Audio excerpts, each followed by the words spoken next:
झोली सम्पूर्णमा स्वागत छ हजुरहरूलाई मेरो युट्युब च्यानलमा। म चाहिँ गीता पुर। आज चाहिँ हामी बिरयानी बनाउन लाग्छौँ। फर्स्टचोटि मैले ट्राई गर्न लाग्छु। यसो हेरिदिनु ल, के भन्नु हो अरू त।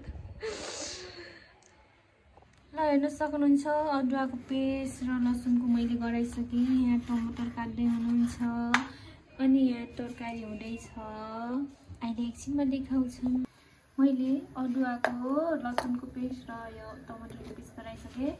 अनि मैले भिडियो बनाउन बिर्सेछु कि मैले यहाँ सबै मरमसलाहरू हालिसकेँ। अनि अब मैले यसलाई मोकलेर मैले यहाँ तेल पनि तताइसकेँ। अब म एकछिनमा देखाउँछु।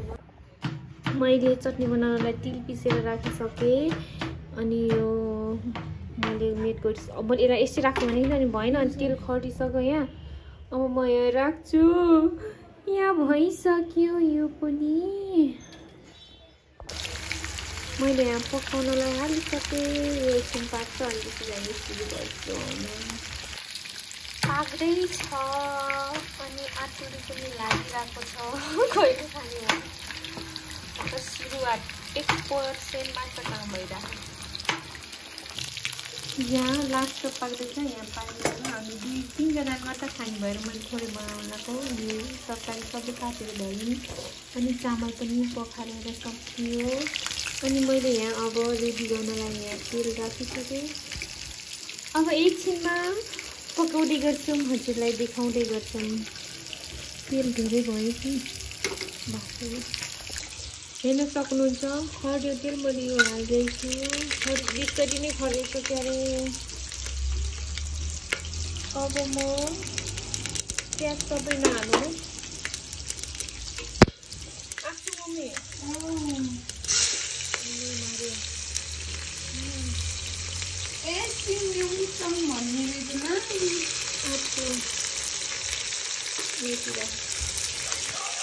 अनि यहाँ पाकिसक्यो। अब प्याज पाकिसकेको छ। म अब तरकारी भेजिटेबलहरू ब्रोकाउली गाजर भइरहेको। अनि यो सिमी अनि यो केरोको घेरा मैले राखेँ।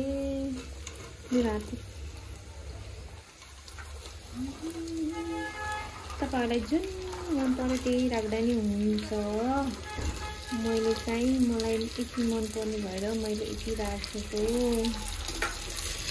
अनि यसलाई एकछिन पकाउनलाई छोडिदिनु। अनि यो आधा उजी पाकेपछि बल्ल मासु राख्ने अनि पकाउन छोड्ने।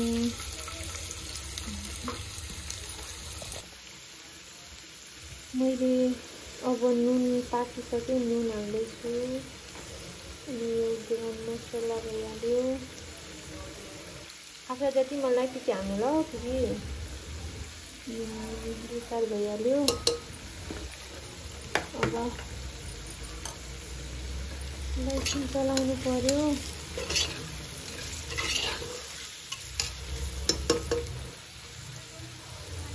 अब लसुन र अदुवाको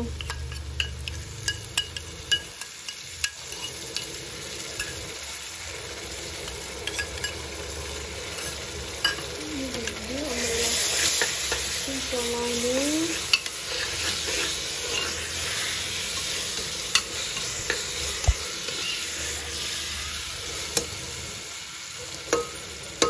हेर्नुहोस् पाक्यो। अब म टमाटरको हाल्दैछु। मैले अब यसलाई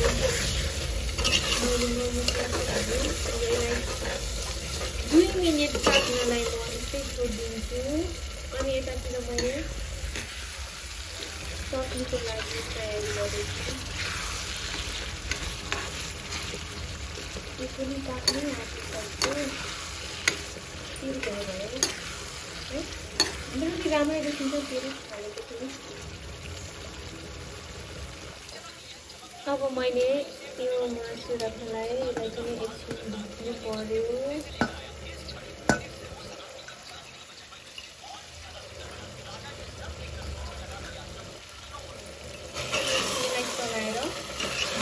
छोडिदिन्छु म 5 मिनेटको लागि।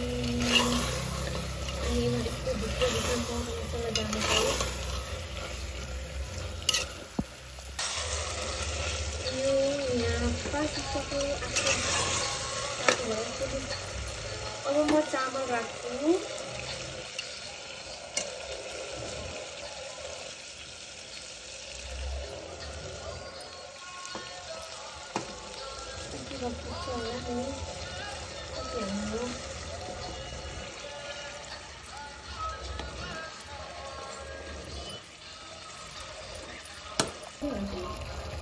अनि चामल मैले राखिसकेँ अब मैले चलाउँछु एकछिन कति नराम्रो देखियो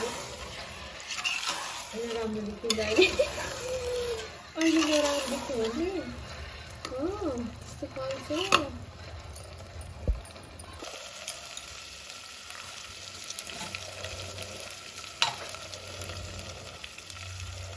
अब म एक बटुको पानी राख्छु अनि कुकर लगाएर ढक्कन लगाएर ताप्नु हुँदैन होला है अलिक पानीले अलिकति राख्छु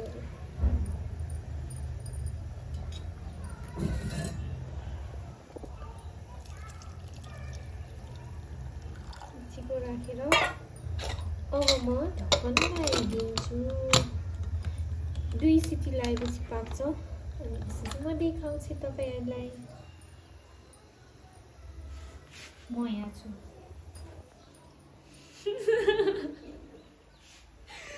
भयो मैले हाँसो मैले भर्खरै सब्जी बिरयानी मसला हाल्ने ए भगवान के भयो मेरो दिमाग अनि मैले भर्खर हालेर फेरि बजालेछु तपाईलाई म देखाउँछु हेर्नु अब म चटनीको छु मिठो बनाउँछु म तपाईलाई देखाउँछु ल एकछिनमा ल हेर्नु पाक्यो मैले चटनी पनि रेडी गराइसकेँ एक बटुको हाम्रो बिरयानी तयार भयो हेर्नुस् खै कस्तो मिठो छ कि चाख्नुपर्छ मैले बिरयानी बनाउनु पानी धेरै भएर गिलो भएछ यति जति खान्छु होला अनि मसँग सलाद छ अनि अचार अझै छ एक गिलास पानी भयो खान्छु म हेर्नु अब म ताक्छु कस्तो छ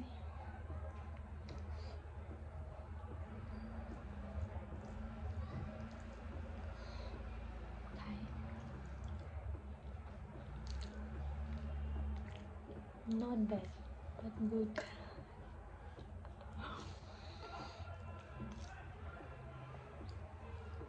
अचारमा नमक गरेर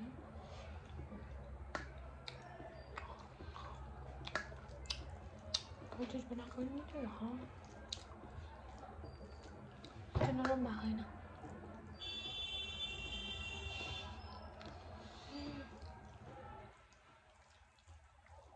छैन खाएर भेट्छु ल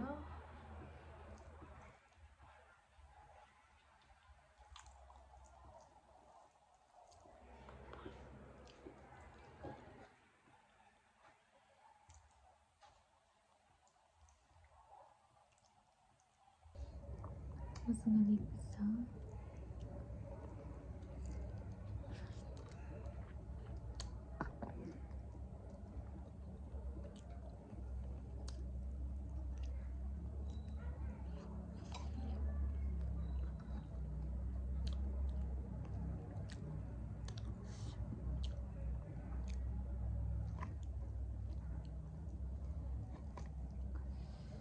हातले मिठो हुन्छ हातले हाने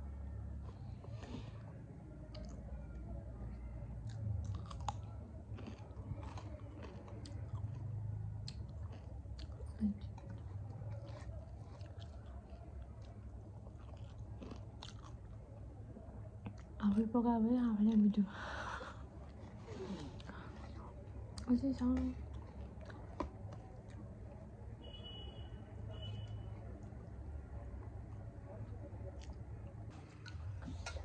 मैले सकेँ यो मासु बन्नु ताजा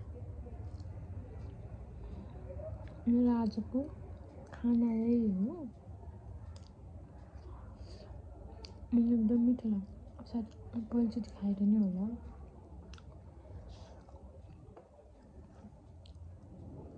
मिठो छ मिठो।